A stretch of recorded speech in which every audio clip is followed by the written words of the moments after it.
Michael Phelps's record-breaking haul of 8 Olympic medals in Beijing was a powerhouse display of swimming prowess. But even an athlete like Phelps would sink quickly to the bottom of a pool if he began a race with his arms wrapped around his legs, curled in a tight ball. The body sinks in this position as opposed to a body that is stretched out and laid flat. This is because of buoyancy. Buoyancy is one area of fluid mechanics, the study of how fluids move and the forces that act upon them. Why does one shape float and another sink?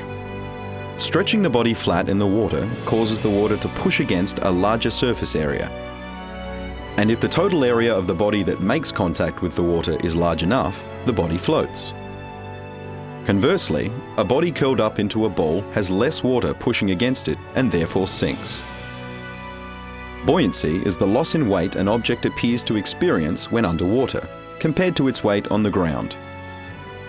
The object has to make room for its own volume by pushing aside an equal volume of liquid. The object is exerting a downward force on the water, and the water exerts an upward force on the body, equal to the weight of the liquid being displaced by the body. This is Archimedes' principle of displacement. Swimming is dramatically affected by water resistance.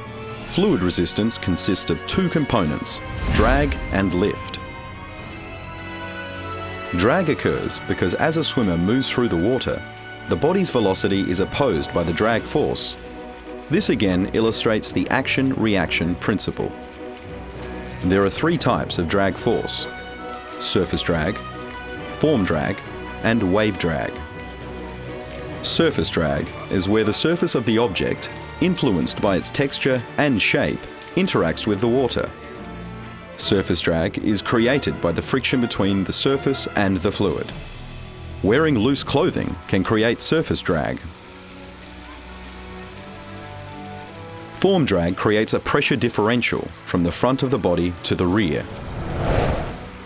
And wave drag is a reaction force to waves generated as the body moves through an area where 2 fluids meet, in this case, air and water. In scientific terms, air and water are both known as fluids. This is why athletes like swimmers tend to wear form-fitting clothing. They are trying to streamline the body shape and minimize the effects of drag. The other component of fluid resistance is lift.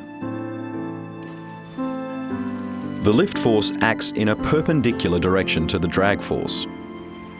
It happens when the object is not shaped symmetrically, or if spinning, when it is influenced by the Magnus effect.